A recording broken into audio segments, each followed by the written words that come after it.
So for all of you who may not realize this, this is our JP University call. We do it every Monday night at 5:30. The second, third, fourth, and maybe fifth Mondays of a month are skill building. And the first Monday of the month is a pretty exciting one because it's our Mindset Monday. I love that we start out the month with Kirsten, and she brings in special guests to help her with great mindset info. So that's coming up next. Is that next Monday already? Are we already at the, yes, it is. Yes, it's next Monday. So, but tonight we're going to be doing something a little bit different than that. And what we're going to be doing tonight, and I am really excited about it, we're going to talk about building for events and promoting events. So I'm going to ask you a question. My first question is, what would you call a successful event? How could you know if your event was successful? Anybody? Butts in seats. Oh, he just gave it away. Butts in seats. That's the number one thing. Some of you might have answered, you know, if the speaker was really great, if the room felt really warm and friendly, if there was, you know, a station for water that everybody could get to, if the seats were comfortable, if the speaker had a good microphone that we could all hear, and all of that would be true. But I'm telling you, all of our events are incredible. They pretty much will appeal. There will be something at any event that will strike somebody. I think the most successful event is when you've got a guest or more than one guest. Now you've got a really successful event. So that's number one to consider. A successful event is when you've got a guest there with you. Makes all the difference in the world. Okay. How many of you been to an event or a Zoom call that was so good and that you thought, oh, if I just could have had Mary on this call, I know she would have gotten on Juice Plus. If I just could have had Bill here, I know he would have signed up his whole family and got started in the business with me. I know he would have. And you can't be an event. So events are one of the most important things we have. So there's a couple things I want to talk about. I want to talk about the difference between building for an event, promoting for an event, and then I want to also talk a little bit about follow-up. And I also want to talk about, oh, there was something else. Oh, no, that's it. I hope that other thing comes to mind. So here's the question.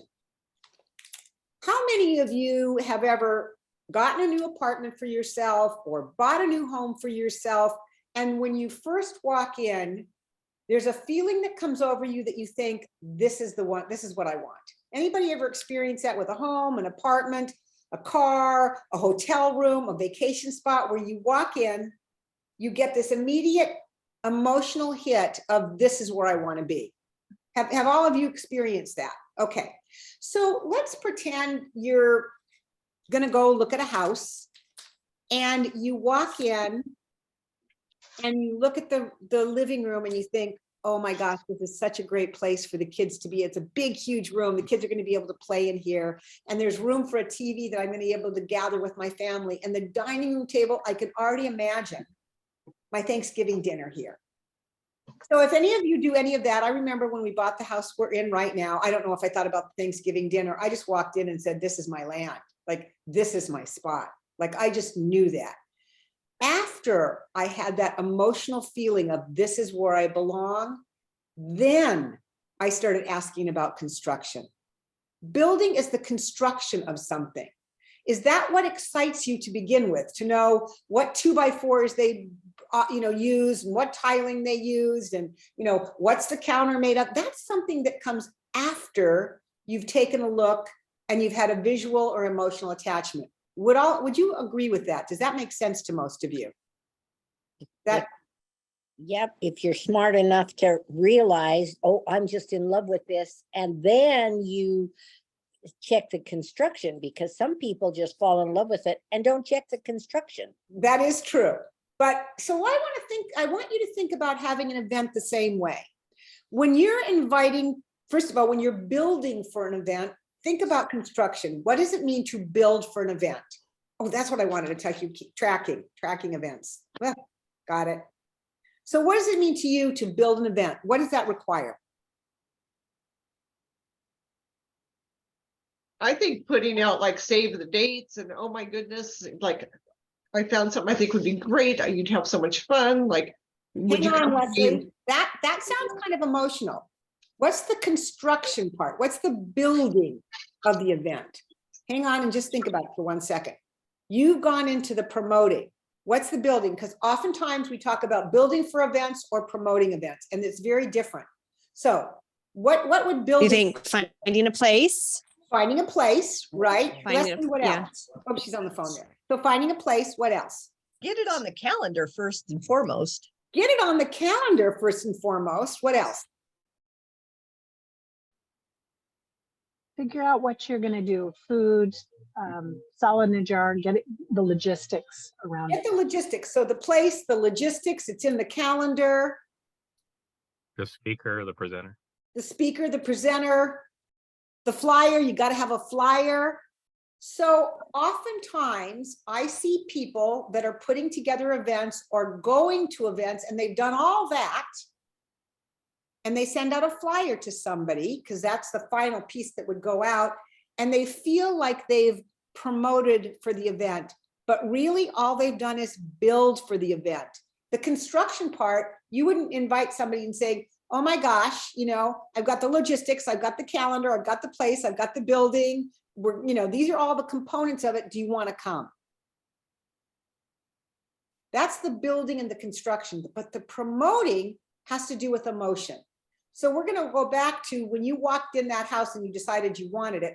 All those things were important for how, you know, the location of the house and how you get there and the map and everything to get there. But what got you excited was the emotional piece. So when you're promoting an event, how can you do that where it can relate to somebody emotionally? So Leslie, I'm going to go back to you again. And so now we're talking about promoting the event, not building for the event, because it's a very different thing. And oftentimes you get it on the calendar, you know when it's coming, you're excited for it, but you forget to let other people know about it early. I'm a big, I have to say that's something that I have definitely made that mistake. I know it's there. I'm so excited Wendy is going to be on a call. I put the flyer out and then I forget about calling and inviting and exploring with people. Anybody else do that, or am I the only one? Yeah. Or you get overwhelmed and just lose track of time. Yeah. So what are the kinds of emotional things that people could relate to when you're inviting them, Leslie? You know, connecting it to something like you hear about them complaining about like their children's health, or, oh my goodness, if, you know, I miss another day because of a migraine, that you could use something from their story to say, oh, I was really thinking of you. We have this fabulous speaker coming to town. And, you know, I think that you just really enjoy hearing the information. And Yeah, number one, connecting them to something that they already have an interest in. Finding out, exploring with them how it's a match. So, of course, what's my number one thing that before you say anything, you do something instead? What is that? you listen, you ask questions and listen. You ask a question. So in that case, Leslie, you know your friend gets migraines and you know that the talk is going to be talking about all kinds of immune responses and feeling healthy and looking healthy and all of that. How could you perhaps, instead of just calling and telling them about this event, how might you ask that person that you know has migraines to get them more engaged before you actually invite them to the event? What could you do? Like checking in with them and asking questions and how is it going, and, you know, ask about, you know, I remember you last time we talked, you mentioned having migraines. Is that still a problem? And asking how that affects their life and how much, you know, what they're missing out on from being laid up with migraines. Exactly. Let them remind themselves of the challenge that they have so that when you get to the invitation, they're already thinking about, man, I wished I didn't get migraines anymore. I wished I didn't get migraines anymore. And then all of a sudden, you've got the answer for them. There's somebody coming to speak. So can you see the difference between that and just blasting out that you've got this event and they would like it? Mm-hmm. I mean, there's a real difference. So that's a little bit about the invitation, but what about the promoting of the event? You said it a little bit earlier in your first comment, Leslie. You said, I would put out something and I would tell people to I save the date. Save the date. How many now? We didn't used to get this years ago, but you don't get a wedding invitation anymore without a save the date way ahead. They don't know what their wedding invitations are going to look like. They haven't put the flyer together yet. They might not even know where it's happening, but they've got a few ideas and they send you a save the date because it's a really quick thing they can do. What if for every event that you thought might be a good one for a friend or a buddy of yours, you made sure to put a save the date? Save the date, I have something really special coming. Now, what would happen if you put on your personal timeline, save the date, really great event coming up, blah, blah, blah date. What do you think might happen if you actually posted that on Facebook or Instagram? Anybody? You think somebody might say, what's up? Yeah. People Curiosity. might get excited because you haven't really told them that much. You're just enticing them. Enticing them. That's exactly what we want to do. We want to create intrigue and we want to create some enticement of this event that's coming up. So some of you may not remember this, but I really do, especially if you were driving like across Texas or somewhere where there was miles and miles of nothing. And then there would be a billboard that said, in 7 miles, you'll want to stop. Like that's the first billboard you see. It doesn't say anything else. And then in another half a mile, it'll say something like, best ever in this category. Now you got a little curiosity going up, right? And then a few miles more, it might say the kids are going to love it. By the time you've seen 7 billboards coming to that event, how many of you want to stop just to see what the heck they're advertising? I mean, just check it out like you really do. So if you have an event, oftentimes we have an event and we see that it's a month or so out and we don't think about building for it because we think, well, we'll just wait 2 weeks. But what if when you saw the event, you immediately, and this is what I want to talk about in terms of, this is a little bit about building for event, not just promoting. What I like to do, because I'm a paper person. If you're not a paper person, it doesn't matter. You can do this in your iPhone under notes or your calendar. But I actually print off the flyer and I keep it maybe in a 3-ring binder or a file folder, just called events. And on the back of the flyer, I'm going to write down everybody's name who I want to invite to it. That's number 1. Write down everybody you're going to invite to that event. Okay, that's number 1. Number 2, you can do intriguing on Facebook, but you can also send a private message to any one of those people saying, we have an amazing event coming up a month from now. It's only going to be a half hour long. It's Tuesday the 24th. I just wanted to let you know to save the date. They're thinking, well, why didn't you just tell me what it was? Why are you not inviting me? Do you think that you might get a little bit of intrigue and that they're going to answer you back going, okay, what is it? What is it? Well, it's just, I'm so excited about it, but I'm in the middle of a couple things. I'll get back to you. What if you got them so excited they could barely stand it, like before they get there? They're already ready to go. So you're going to start a month out. If you know a month out, you can start 10 days out. There's not a problem with that. You can invite somebody to an event the day of or 5 minutes before. But if you're going to promote for an event, how many of you watched Lauren promote for Level Up?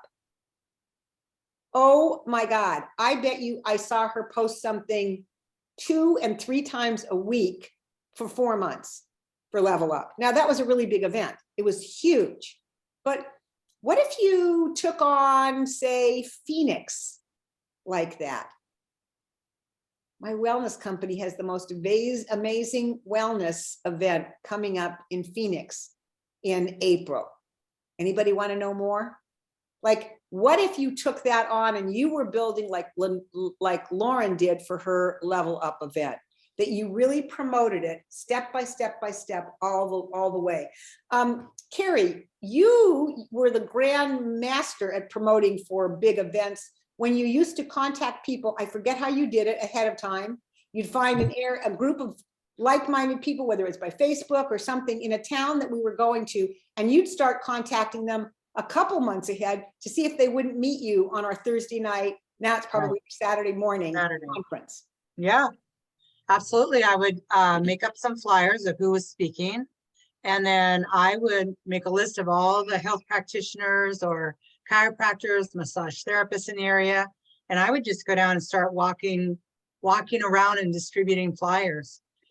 Even if I came in a day or 2 early. it's worth doing that so that you can bring somebody. Yeah. And they're very interested. Right. So we know that there's really no magic dust. People say, well, how do you get to the top in this business? And can you just sprinkle some magic dust on me? There isn't really any magic dust, but what there really is events.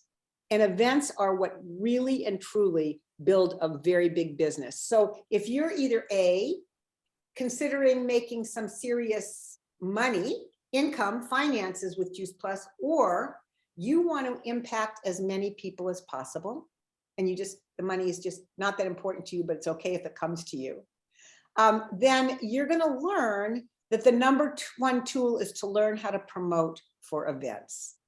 So again, if you know the event coming up, find a way to keep track of the event, who you've invited, and how you're following up. Whether for you it's a spreadsheet, whether it's a piece of paper with the flyer on it, however that looks for you, but begin to look ahead at what events are coming, get them in your calendar, and begin to make a list of who you're going to invite. And then begin with promoting in mind, right? So one last thing to say is, how many of you have been to a professional sports game? Doesn't matter whether it's basketball, football, ice skating, hockey, whatever. I'm assuming that everybody has. And how many of you have ever watched that same sport that you may like on TV with friends? Anybody have the both comparison? So when you, and how many of you watched a sports event by yourself at home? Mhm. Couple of you, yeah, okay. So Holly, when you're at home by yourself and you're watching a sports event and you're enjoying it because you like the sport, what's that like for you? It's just kind of entertainment. It's not an activity. It's you don't get as personally engaged. Okay, so you like it. Notice she's smiling. It's enjoyable. She likes it. But here was the key word she said. She doesn't get that personally engaged. So Holly, let's say you have 6 or 8 friends come over and now you're watching that same thing. What's that like for you? It's a whole lot more fun. And I mean, it builds energy. Okay. And let's say you decide the next big game is coming to town and you decide to rent a bus and invite a bunch of friends to go together with you. So when they're at your house, it's fine. You're eating whatever you're eating, the snacks that you've prepared, and you're having a good time. And there's 8 to 10 of you, but imagine the 8 to 10 of you on a bus getting to that same event in person. What's that like? Oh, there's just, I mean, the buildup is so much different. There's a buildup. There's a buildup. You're all going to get to go this together on the bus, you know, and Holly, of course, has organized the bus. So they don't know what the bus looks like.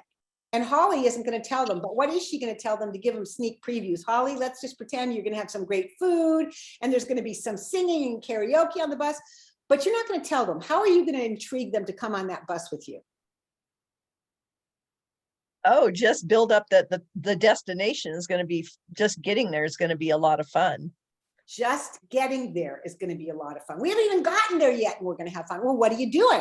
What might you say, Holly, or somebody else? If you didn't want to really answer them, what would you say? You're not going to tell them, but you want to get them on the bus. We're going to have a party on the bus. Yeah, it's going to be a party on the bus. We're not just going to drive there. We're going to party on the bus. And we're going to party on the way home. And since none of us have to drive, you can only imagine how fun that's going to be. And then you walk into the stadium with 100,000 other people versus 8 people in your living room. Somebody tell me what that's like. Oh, boy.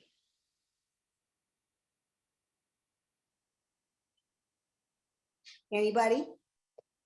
Nancy. A huge energy. Yeah, just like, right? Total energy. So let's say somebody says, oh, Holly, you know, that sounds like a lot of fun, but sounds like a lot of work to get there. And why don't we just do it at your home? What might you answer? At my home? Are you kidding? We're going to have so much fun. It's so much better. Wait till you get there. Yeah, It's going to be epic. You need to experience this. it's going to be epic. You need to experience. What are some other things that you can say? I mean, think about now, I'm talking about in person at a live event, but let's say you're inviting them to Wendy Campbell. Could you not say, when Oh, she. I would hate for Epic. them to miss. I mean, don't miss out on this. You're gonna hate hearing what we have to say and you weren't there. FOMO. FOMO. Create some FOMO. You can do that. It doesn't have to be in person. You can create that same FOMO with the Wendy Campbell call or any of the other ones that we have, to create that excitement and that buildup. So I'm just going to stop for a second and see if anybody has any questions. I just have a comment, Nikki. Yeah. I go as far as actually creating FOMO while I'm in the event with the people who said no. Oh, tell us more. OMG, I am so sorry you're not here. You would have loved this. You know, but if it's an online event, lucky for you, it's being streamed live, but please don't miss it. You know, that kind of thing. But I'm kind of bad that way. I No, but create FOMO when I'm What? sitting. But how powerful that is for, again, you're already promoting for the next event at the event you're at. Think about that, to already begin promoting for the next event by the event that you are at. And particularly, if you are going to conference, one thing that you can prepare to do is bring some small postcards, have them all the stamps on them already, and write to a few people that you'd wished had come and just say, I wish you were here. I learned, maybe just a phrase that you know would affect that person, whether it's a personal growth phrase or that you've got to see an old friend of theirs and you wish that they were there to see them because you know they would have liked to see that friend. What if you brought some cards with you you're already promoting in your own way for the next event? That was great, Kirsten. Anything else I'm missing?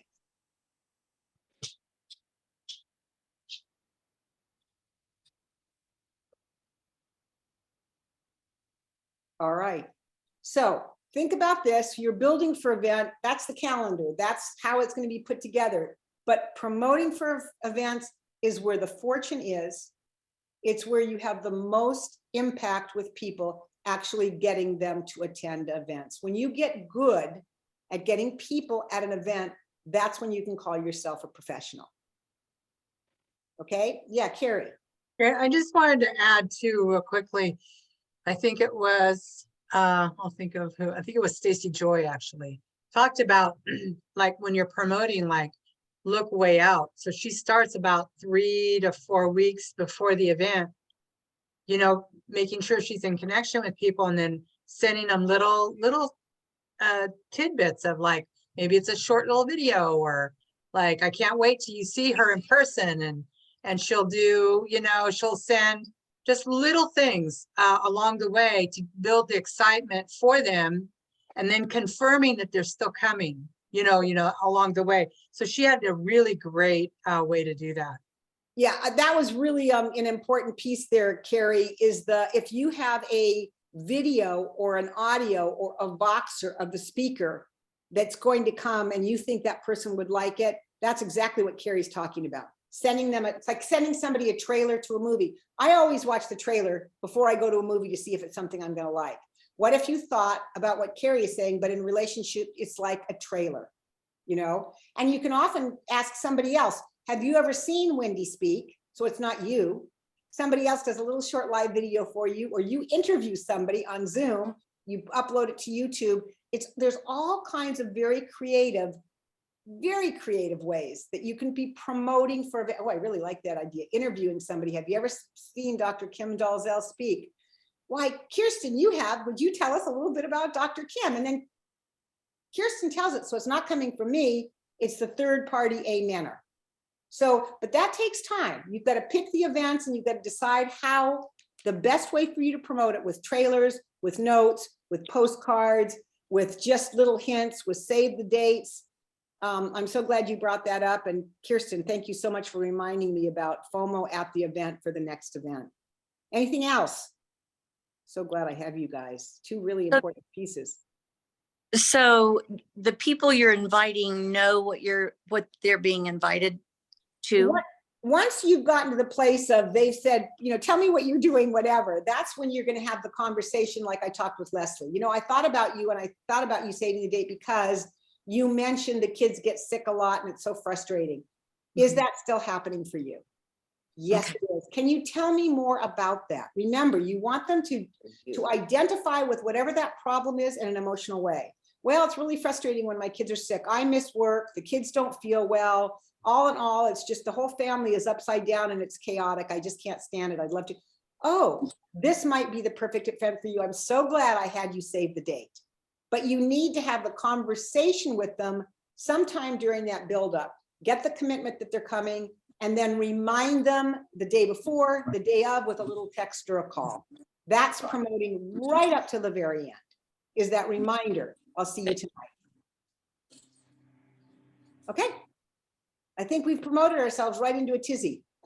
So tomorrow night, which is Tuesday night, which is what are we? No, it's the last Tuesday of the Yeah, month. February the 1st, Pardon?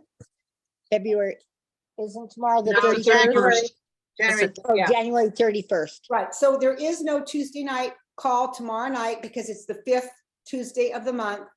But the first Tuesday of the month, and I should be way more prepared. Do you know what the first Tuesday is, Carrie? Who's speaking? It really had a couple switches, about 3 different choices. Let's see. This, Okay. this is where if I was preaching, if I was walking the walk, I could be talking the talk right now. And I should have been prepared. Okay. It is going to be, that will be February 7th. It's going to be Mary Koenig, National Marketing Director, How I Built the Juice Plus 5 Beliefs. Oh, that's a critical conversation. She's a great trainer.